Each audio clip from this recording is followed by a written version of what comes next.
Kayla Mulvogue, thank you so much for joining us today. Thanks for having me.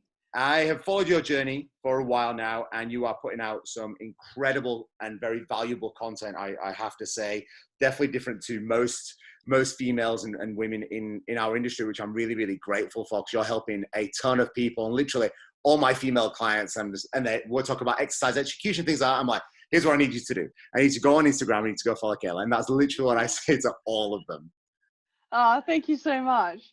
I do try, I am trying to, put out some more things. I think there is a big gap between rehab and performance as well. And I love just to, educate, people in terms of their training and their exercise execution and things like that. And especially being a female and, seeing the differences between males and females as well. It's something that I really love to do. So I wanted to touch on the start of your journey, where you started, how you got into physiotherapy, and then we'll go into a little bit of where you're at the moment. So how did that all start? Yeah, for sure. So growing up, I played every sport under the sun. I was the biggest tomboy. So I was just playing soccer, basketball. I played touch football. All sorts of different sports. I then, when I finished school, I didn't really know what I wanted to do. So I knew I loved sports. I knew I loved, exercise. I probably started at the gym when I was about 16 or 17. And so what I did is I applied for exercise and sports science, thinking that I'd go into more of a nutrition, more on a nutrition path and do a master's in nutrition. But I was sort of tossing up between physio and nutrition at the time, and a lot of people sort of said, oh, you should go the physio route. I think it'd be really suited to you. So I did apply for physio, ended up getting into the masters of physio. So that's how I sort of got into physio. While I was at uni training, studying exercise and sports science, I did my personal training certificate at the same time. So I worked as a personal trainer while I was studying at university. That's basically my story, I guess. I just always had a passion for sport and exercise and fitness, and one thing led to another, and that's kind of the path I took. And have enjoyed it, loved it ever since. It's all I kind of think about. Do you think that hands-on experience as a personal trainer is something that potentially other physios should do, just to get that actual experience of taking the theory as well as the practicality? Yeah, definitely. I mean, I have some people who have done my course and things like that who are doing exercise and sports science, for example, and are thinking about going into physio. And she's sort of thinking that she wants to go into more of a bachelor of physio. And I had experience with people who go through the exercise and sports science route, or just the straight physio route, and I don't think there is enough exercise execution or using exercise rehabilitation in the undergraduate programs. So I'm definitely grateful. It does take an extra year because it is a 3-year undergrad and then a 2-year master's, but I definitely think getting the having that exercise and sports science background, and then doing the personal training and watching people move, and just seeing more and more and more bodies is definitely one of the most important and also beneficial things for physios to do, because manual therapy and treating people hands-on is great for if people need it, but passive treatments people can sort of get a little bit reliant on. So I really love using active therapy, getting people moving properly, and kind of giving them the responsibility over their own pain instead of relying on a practitioner. It's sort of like a progression Like it should sort of be a bit more like a progression model where it's like, if they need something just to give them a bit of pain relief, some hands-on, for example, but then there should always be that pathway into more active rehab and then onto performance as well. And just, giving people the control, empowering people to take care of their bodies and, be able to move pain-free, basically. So that actually brought up a thought, and I'm super interested to know your opinion. I don't know how it is in the physio world, but in terms of the personal training specific world, is that people will go and become online trainers with no experience and no certification, and no hands-on face-to-face experience. What are your thoughts on that? Do you think we need face-to-face experience first before transition online, or do you think you can sort of do it without? No, I definitely think getting in front of people is one of the most important things. And I don't think you can sort of bypass that experience because, people have different structures. Like everybody has a different structure. Not everybody is the same. Not everybody is going to fit certain exercises or, certain machines or things like that. They may need adjustments because of their structure. And, I guess I do think that online training and, seeing video feedback from a client definitely hones your skills in terms of picking up things with technique that may need adjusting. But I definitely think you need that in-person experience first to be able to know like what you're actually looking at, because looking back at technique videos on a screen, it's like it's 2D, right? Like being there in person, you've got that third dimension. You can sort of see what's going on in all aspects, and you can sort of walk and scan and look around. And I definitely think that that's something that, yeah, it's crazy to me that trainers go straight to online, because like the only experience they've had is with themselves. They haven't had experience with like hundreds of other clients, other people of all different walks of life and structures and things like that. So I definitely think it's something that should be done first. It's something that shouldn't be skipped, at least for like a couple of years, like maybe 2 years or something like that.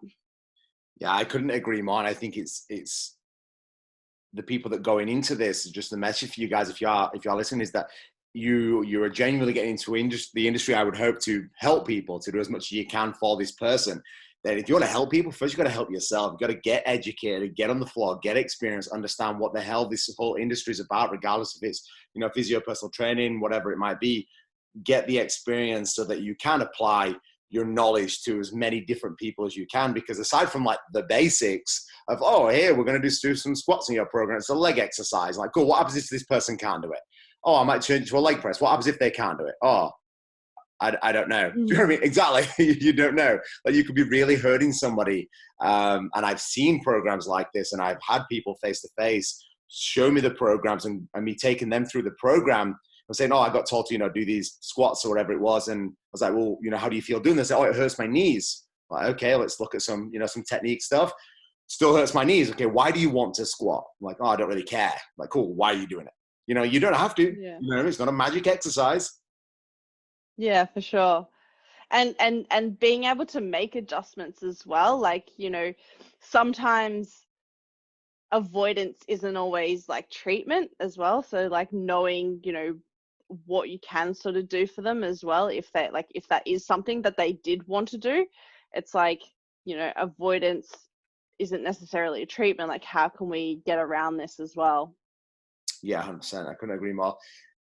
So we spoke about you starting off, always having that passion for I guess movement in general, and now you're mainly in that online space. What was that transition like, going from the face-to-face interaction to going to online? Was that, I want to say, daunting, for lack of a better word, purely because, as you said, you're in this three-dimensional space. You're right there, hands-on.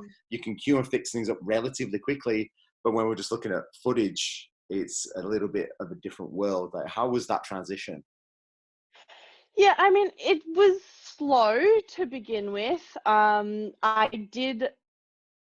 So, I mean, I guess it was kind of like you had to adapt. Like, so Jordan and I were traveling and we were conducting seminars in person, and we had to sort of, obviously with the travel restrictions, we couldn't do that anymore. So we had to both transition like our businesses online. He was already sort of building up his online courses, and then so I decided to sort of make my own course in applied women's physiology and training. And so it was slow. Like I did before we started traveling, I was sort of, I guess, kind of half-halfing. Like I was in person, I was treating people, in my treatment room, in the studio gym that I was working in.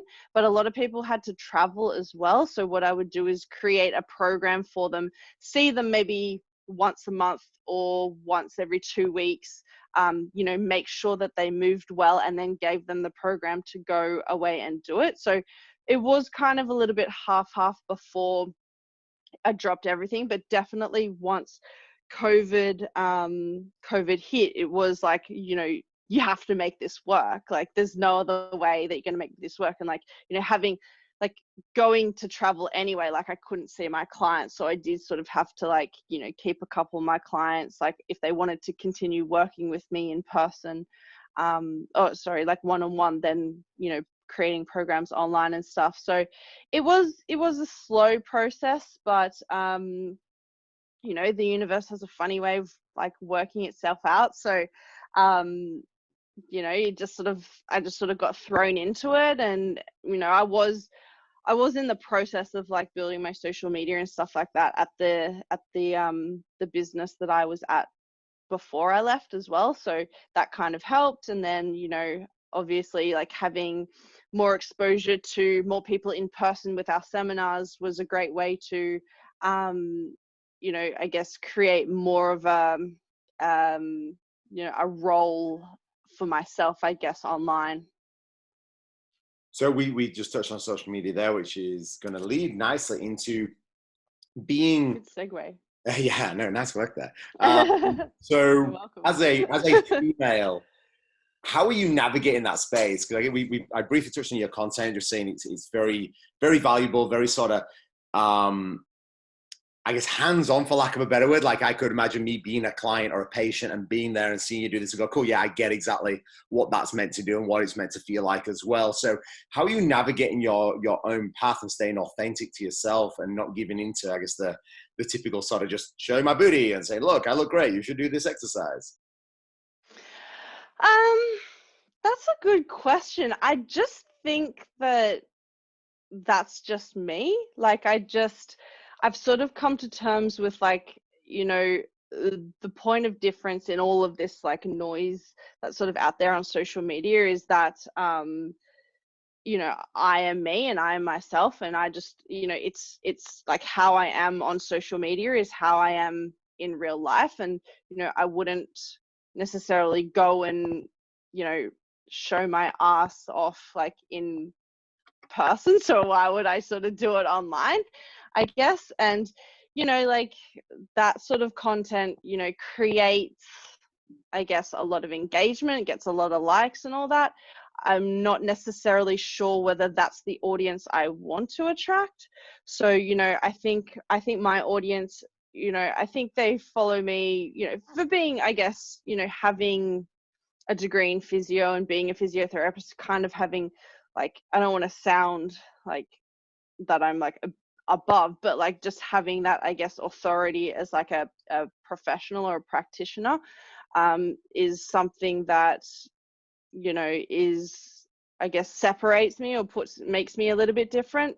So, I don't necessarily need to, post, content like that that's going to not necessarily be the audience that I want to attract. I want to attract an audience that wants to learn and wants to educate themselves, because I mean, that's what I do. Like my role is to, I have a course and I educate people. So those are the kinds of people that I want to attract. And so I guess putting out, you know, educational content and content that hopefully people think is valuable.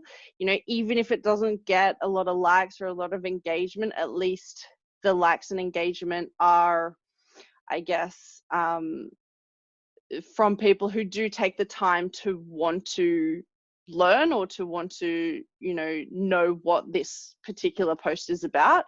So yeah, I think that's basically why. And like, yeah, I don't know, I'm not that type of person that necessarily wants to like show off that sort of side of me either. So like, I'm a little bit shy. Like, it's taken a while for me to, I guess, be comfortable online and posting and sharing things as well. And especially like the face to camera stuff, like that was like the bane of my existence forever. I was just like, I could not speak like the way that I wanted to. Like, the words just wouldn't come out when I was looking at a camera, or like, you know, if you do like a, you know, like a story or something like that, I just felt so weird like speaking to a phone. But it really just takes practice, and to find out, I guess, what works for your clients. Like, you know, I have friends who I'm really close to, and they're great people and I love them so much, and they do post that sort of content, and you know that they know their audience and they know who they're trying to attract or who they're like trying to reach out to, and you know it works for them and for and you know, and it's not necessarily like, you know, I asked them about it, do you get a lot of unwanted attention? They're like, no, like everyone is actually really supportive. There might be a couple of negative comments here and there, but you know, that works for them. They're being like authentic to their self, and you know, it's great and it works for them. So You know, I think that's the key. Exactly what you said is it works for them because they are authentic to themselves. They're trying to follow, you know, whoever the influencer of the day is, and going, okay, well, if I want their lifestyle, I need to do what they are doing. Like, well, no, that's not necessarily true, because we have to, I guess, look inside to go, okay, well, what are my values? Like, what am I staying true to?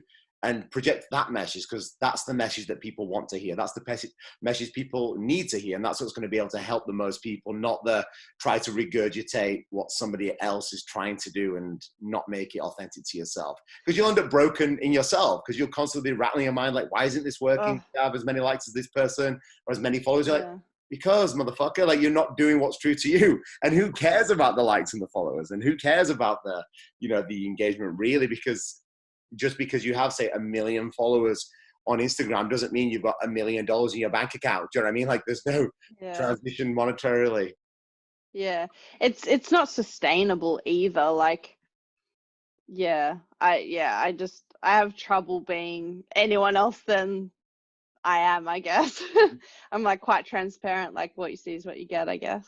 And I think that's exactly what it should be. And people can, I mean, definitely females can learn that lesson from you. And I hope they do following you.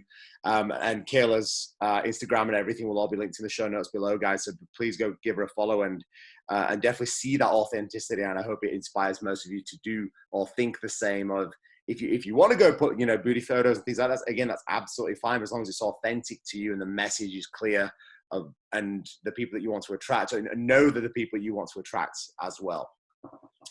So I guess when it comes to women's health, I mean, mental health can probably come into this as well. Where do you think the industry as a whole can do better? Where can we do more things, help more females out there? How do you think we can do better?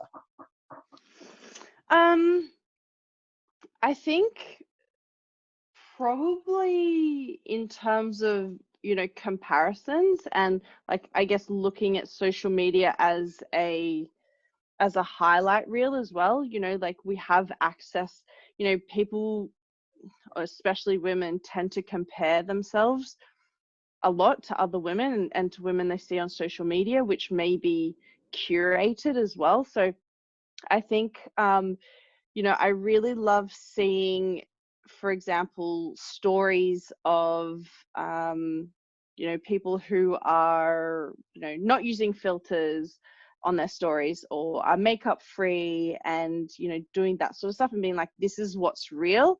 Like, I guess knowing what's real and what's not in terms of social media. Like, people people show you what they want to show you. They don't necessarily show you everything as well. And, you know, there are some people that previously I've been like, this is so fake. Like, this is like the fakest thing, whatever, like filters, like, you know, apps, Photoshop, things like that. But, you know, recently, like I have seen some people like doing more like makeup free or like filter free things, or like telling stories of things in their lives that aren't always like up and great and amazing. So I think, you know, being more real, you know, sharing stuff, because I think it also makes people a lot more relatable as well. And just realizing, you know, that, you know, we have this access to like more and more people around the world, and whenever you compare yourself, you're always going to find shortcomings in yourself. So I think, you know, finding, you know, your good qualities, and, you know, really not, I guess, being too hard on yourself for things that you don't necessarily like about yourself, and knowing that, you know, for example, it's okay to not look the same as someone. You know, you don't know what they've gone through to look like that as well. And I think just being as healthy as you can, and focusing on your performance and focusing on your goals, and yourself, rather than comparing, is the most important thing. And it's going to stop a lot of negative thoughts and a lot of like negative comparisons, and a lot of like, you know, negative headspace in terms of mental health, and like, and looking at certain people and being like, why don't I have that? Why is their life so amazing and mine's not? It's like, you know, you don't necessarily know what's going on behind the scenes. So, you know, just focus on you, and, you know, focus on like, unfollow anyone who doesn't make you feel good. Like, if you see someone scroll past and you start comparing, or they don't make you feel good, then just unfollow, because, you know, that's not great for your mental health. And like, if you unfollow them, it's like, you know, it's not like you're gonna run into them on the street, you know, like if they're on the other side of the world, it's like you wouldn't normally see this person in public. But we have so much access these days. It's like, you know, we have access, and we want to follow like quote unquote beautiful people. But, you know, just, you know, focusing on your beautiful qualities and yourself is something that I think would really help a lot of young girls. And I think vulnerability to being open to being vulnerable and going, hey, look, I do have a problem. I do have a problem with going, you know, on camera. I do have a problem putting up a photo where I'm not in my makeup, you know, and being really open. Obviously, this takes a hell of a lot of courage, but I think that vulnerability will help a hell of a lot of people too. And going, hey, look, like I'm freaked the fuck out today. Like I shot a YouTube vlog and I looked like crap and I was bloated and felt horrible. I didn't want to take my shirt off. Do you know what I mean? But if you're just super honest about it, and people like, fuck yeah, I feel the same way sometimes, you know, and Yeah. we're able to accept that and go, geez, this person's not this godlike figure. They still go through the same problems as I do. And also, like, being vulnerable allows you to be able to give advice and go, look, I felt this way and here's what I did to overcome it. And I hope it can help you out too, you know. And I think it's only through sharing the vulnerability too, it gives you power over it, you know, it's very self-empowering, but also it'll also help somebody else that might be going through the same thing as well. Yeah, 100%. Yeah, it's very powerful, I think. And like, you know, everybody has imperfections. Like, no one is perfect, and everyone, you know, everyone has their struggles, and like, you know, those struggles might be relative. But yeah, definitely, I think being being more open about certain things will help a lot of people. No, absolutely. And I know oftentimes when I'm doing an Instagram story, I used to do the same thing. If it wasn't perfect, I watch back, oh, fuck, I need to delete it and try it again. Yeah. Ages, I was like, this is so exhausting. So now if I'm saying Yeah. something, and especially when you probably get this, when you get to the end of your sentence and you fuck up the 5 seconds, you're like, oh, I've just been Fuck shooting. it. Yeah. So now I'm just like, I apologize. And then I go, check the next slide. And then I just do it again. And like so many Yeah. people just message me and just laugh and just feel like, thank you so much for sharing that, because again, like they have the same issue of like, oh, if it's not perfect, I can't put it up. I'm like, no, it's not perfect, which is why you should put it up, because it's funny as fuck. Yeah. Yeah.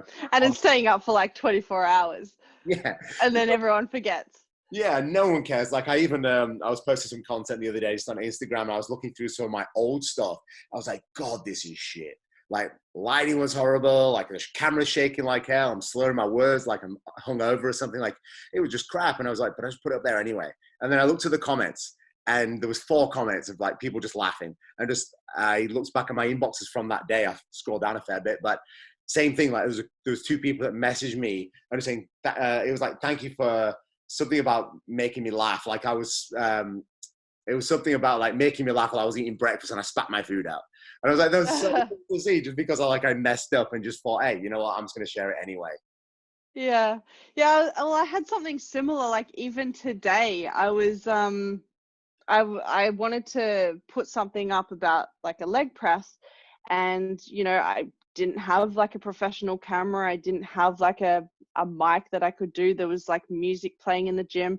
And I was like, you know what, like I want to, you know, I want to put this up today. I want to like, you know, give people this tip. And so I just got my friend to film it on her phone, and I just was like, and I looked back, because I looked back on some of my previous content, you know, like in the previous week, I'd put up also like a really professional video of me, you know, speaking to the camera and then performing an exercise, and it had been shot, you know, by a videographer, and it had like the mic. And then I compared it to last week as well, when I also put up another video from just like my friend filming on the phone in the gym, and like that one actually did better.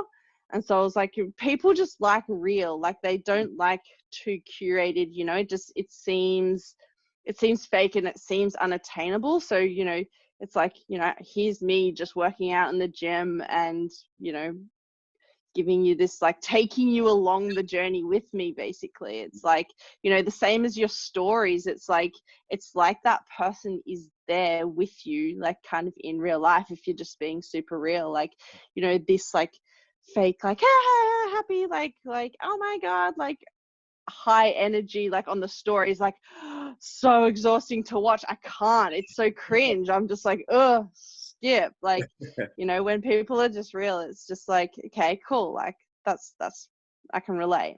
Yeah, I 100% agree. I wanted to go back to not necessarily women's health, but health and exercise itself. And this actually relates very deeply. I had a young girl come to my class yesterday, and we went through the workout and stuff, and there was a deadlift component in the workout, and that deadlift was like horrific. So I fixed it up. It's a couple of little cues, nothing major. And I told her to drop the weight, just go light. So she was moving through it. And afterwards, like, she was so grateful and so thankful. She was like, I've been training for 3 years and I've never done a deadlift right, ever. And she goes, and I train legs 3 times a week. And I was just like, ever? She's like, never. And I was just like, that's absolutely insane to me. And she was young too. Like, she must have been like late teens, you know? And yeah. So I'm interested, where do you think people, especially just starting out, can go? You know, where, okay, me starting out, complete beginner, no fucking idea what I do.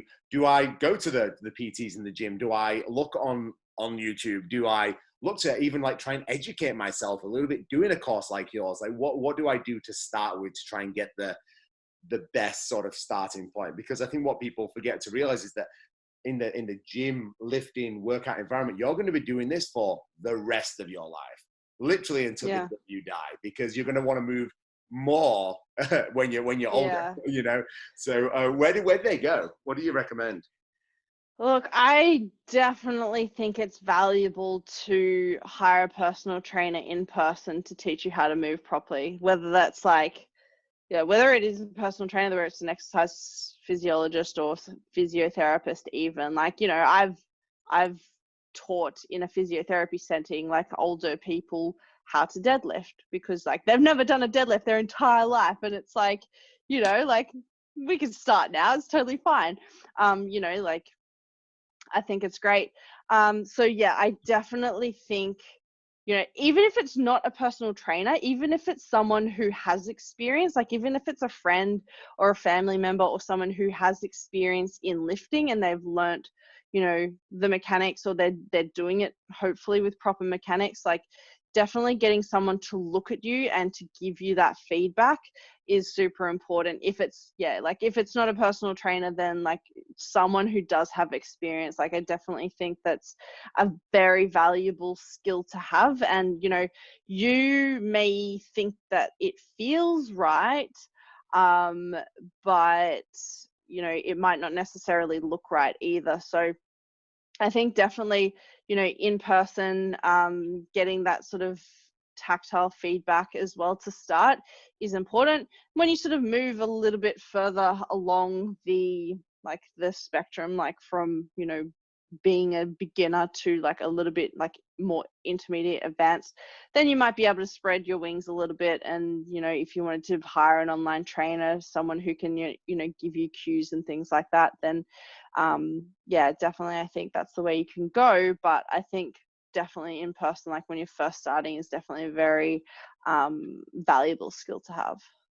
Yeah, I speak with like a lot of people on a day-to-day basis, just generally at the gym, and probably I guess the biggest hesitation people sign up is like, but it's so expensive, or it's so pricey. I'm just like, have you ever seen a surgery bill? I was like, that's expensive. If you prevent that happening just from paying the whatever it's going to be to hire a personal trainer for 3, 6, 12 months. I was like, you're going to save yourself a lifetime of surgery, which sucks. Your results are going to take way longer to get. It's expensive as hell. It's not a nice thing to go through in itself, knowing after I had a shoulder surgery a few years ago. And it just like every part of life just sucked because you couldn't do anything, Yeah, 100%. It's an investment, and you'll see your return over and over and over for the rest of your life.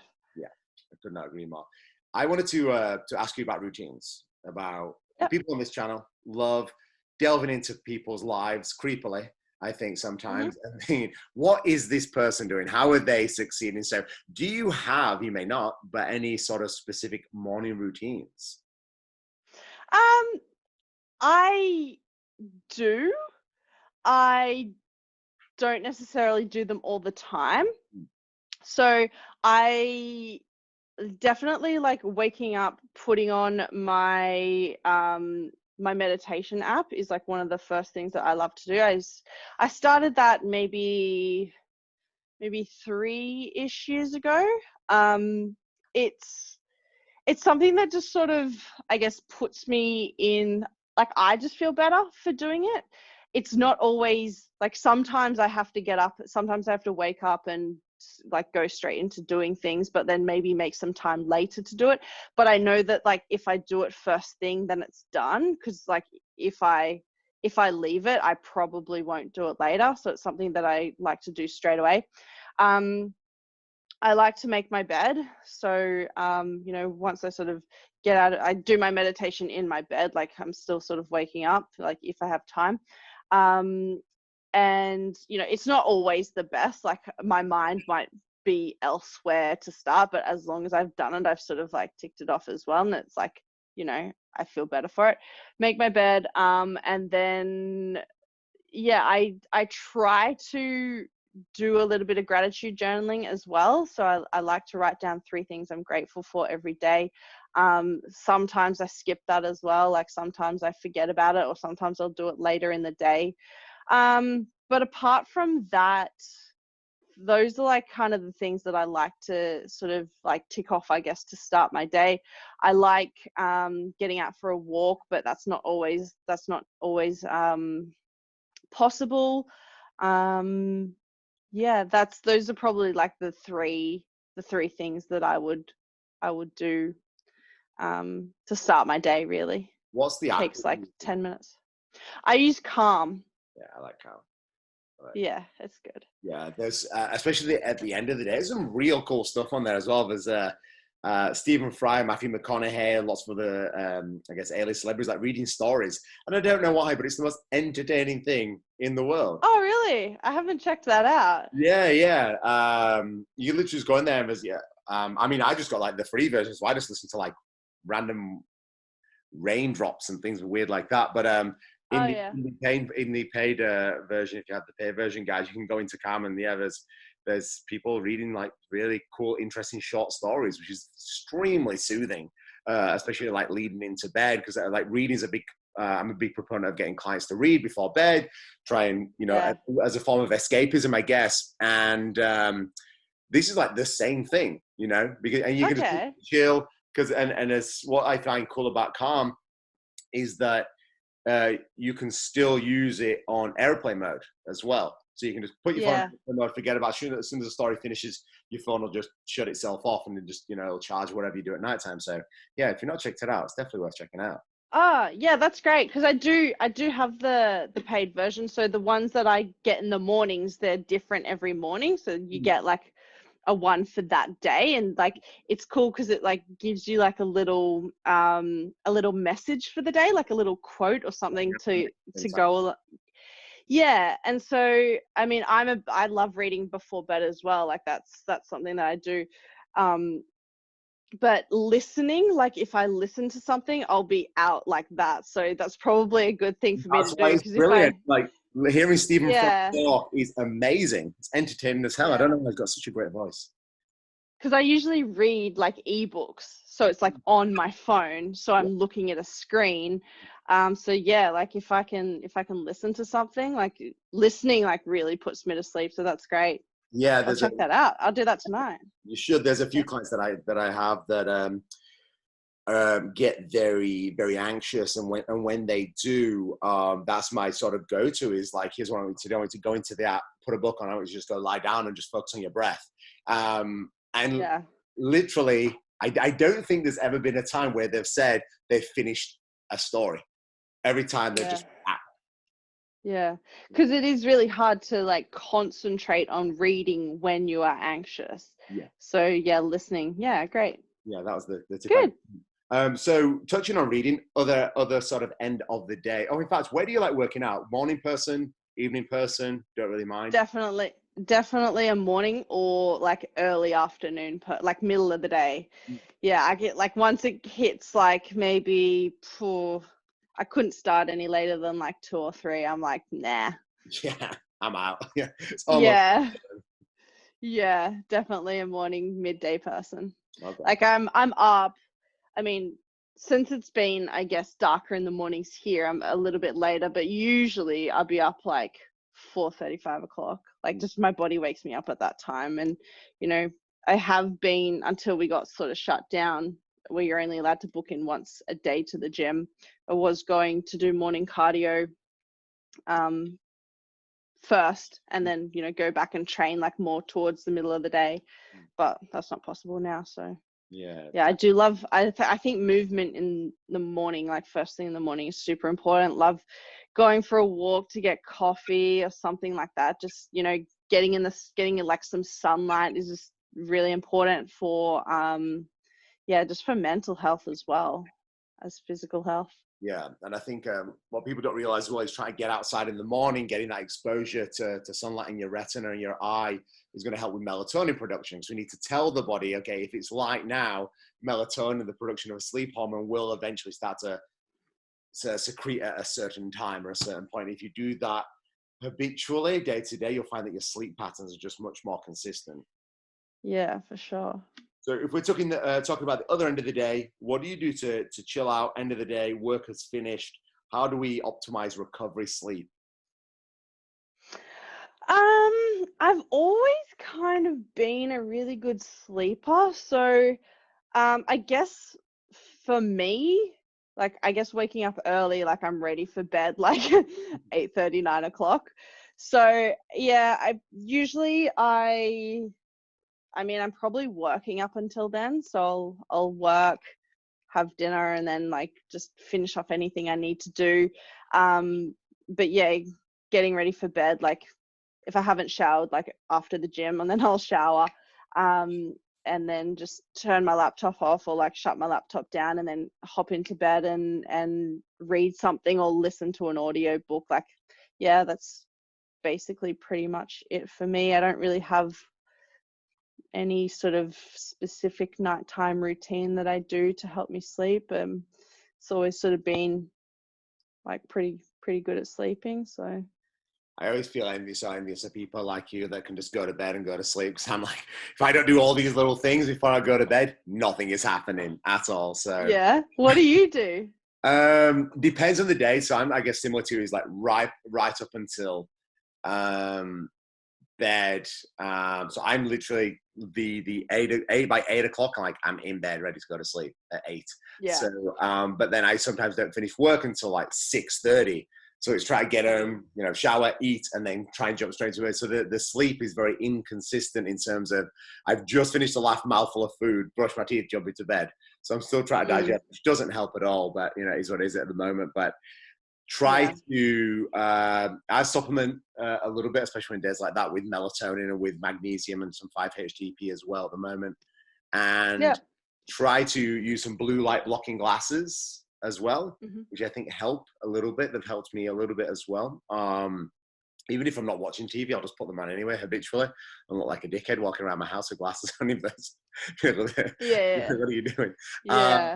And then that's one thing I don't do. I don't watch TV. I guess that's different. Yeah, but I'll be on my laptop screen. Yeah. And then literally get in bed, try and make it as cold as possible, turn the fan on, and then put the car map on, and literally just listen to a fireplace. Yeah. And fall asleep.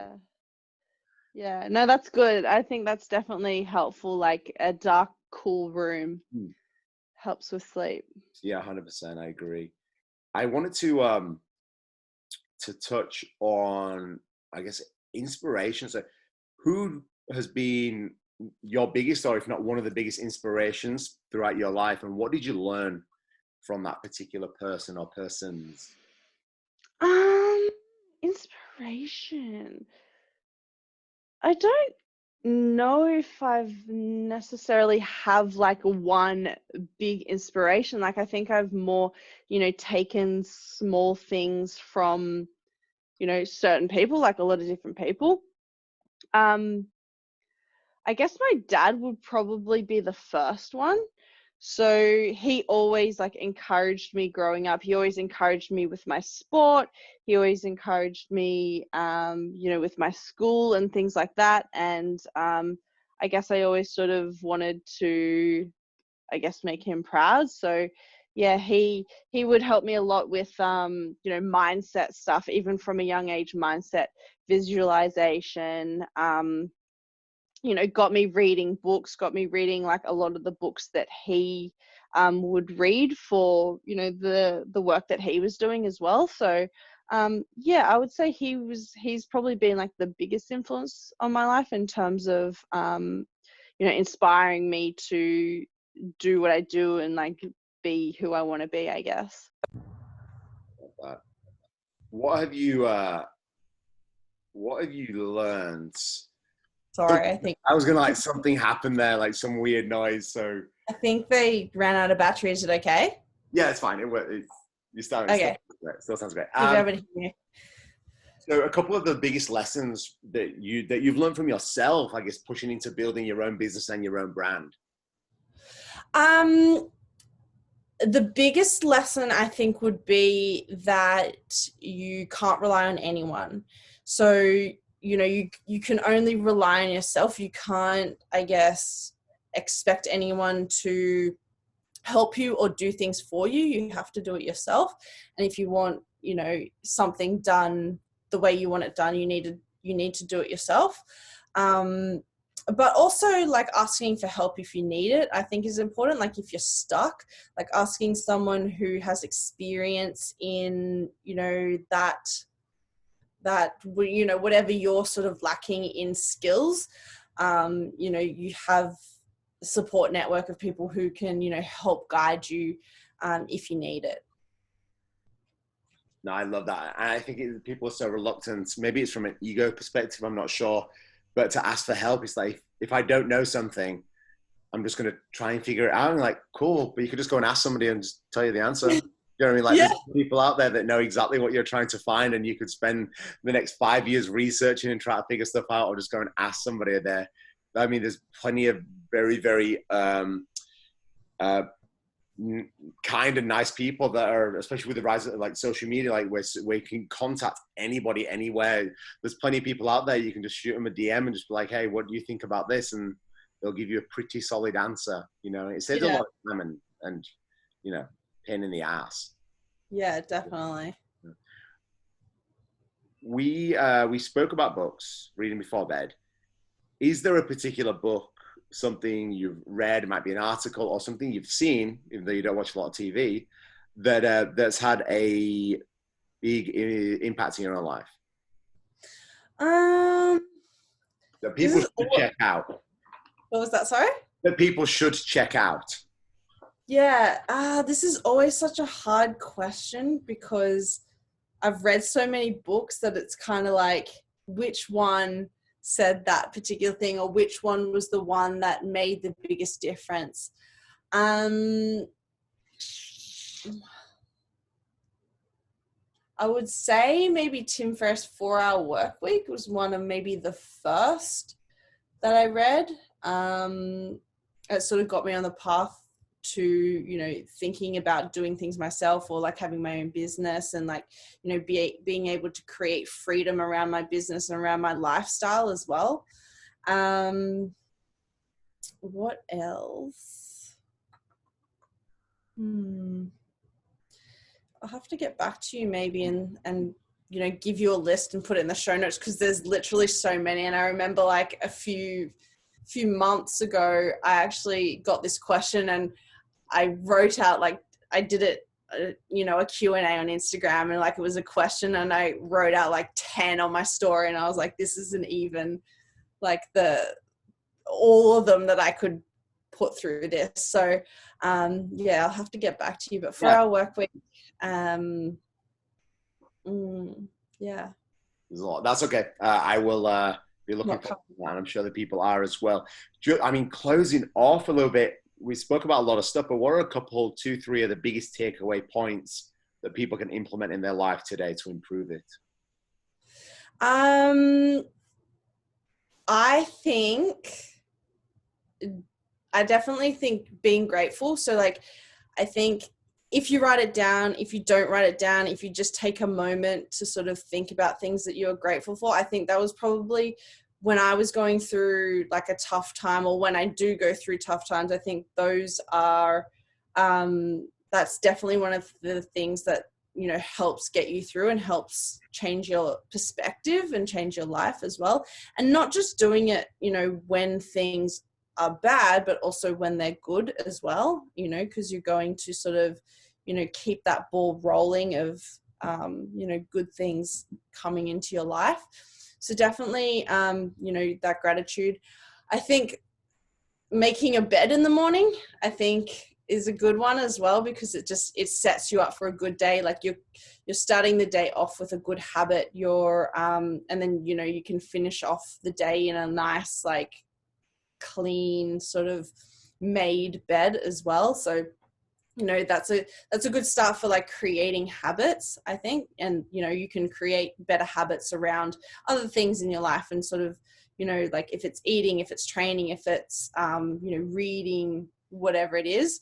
So I definitely think those two, and then probably, and I guess you could group it in with the gratitude stuff, is just, you know, just taking like a minute or two just to do some like meditation, deep breathing, whatever you want to call it, just some like relaxation, or just like chill out for like a minute or two during the day, even if you sort of expand on it to be, you know, like 10 minutes or whatever, but just being really present as you're doing it, and just really focusing like on your breathing, and you know, I guess training your concentration as well. I think those 3 things are super important, as well as like, you know, getting in enough movement throughout the day, I think is super important as well. Like moving your body can really help, like physically, mentally, emotionally, all those sorts of things. Yeah, and I could not agree more. And what are you working on? What are you working on next? What's the rest of sort of the year, maybe start of 2021 got in start? Even can you share? Big question. Yeah, I'm happy to share. So everyone who graduates my Applied Women's Physiology and Training 8-week online course has the opportunity to apply for my 6-month mentorship, which I am currently working on. So basically it's, a 6-month mentorship where I only take on 10 people, so 10 of the most committed, and basically put in, what I'm trying to do with it is trying to put in like 5 years of university, 5 years of clinical practice and experience in like coaching and things like that into just a really applicable, affordable, more affordable than university 6-month program where, you know, these coaches become the client and they get all their training and nutrition and everything done for them, as well as weekly mentoring sessions which touch on, you know, a particular part of the program, whether it be exercise execution, I'm even having some business experts come in, business strategy, branding, marketing, you know, the nutrition, the performance side of things, or, you know, whether it's, you know, how to put together a strength program versus like a hypertrophy bodybuilding body composition program, and then, you know, how to, I guess, apply it to themselves and also their clients, and going through, you know, really diving deep into the biomechanics and base level of everything like that. So yeah, it's a big project, but super exciting, and I can't wait to begin with whoever is successful. Wow, that's so cool. And when are you looking at launching that? Is there a sort of ETA on that? It's going to be January 2021. So currently in the process of, reading application forms and conducting interviews and things like that. Just, purely for only graduates of the course. So they've gone through the course, they have the knowledge from the course, and then, That's exciting as hell. And how do people find out more about the course specifically? Is that through Instagram? Is that via a website? How do people go and check that out? So my website is Kayla Lee Physio. Everything is like Kayla Lee Physio. So website, kaylaleephysio.com. The course is on there. It's also a link on my link tree in my bio on Instagram. So at Kayla Lee Physio. Those are probably the two best places to find out more about the course on. But yeah. And you also answered the last question by saying, where can people find you? So I'm guessing, is Instagram the best place? Yeah, Instagram's probably the best place for now and these days, I guess. Beautiful, guys and girls. Thank you so much for joining us.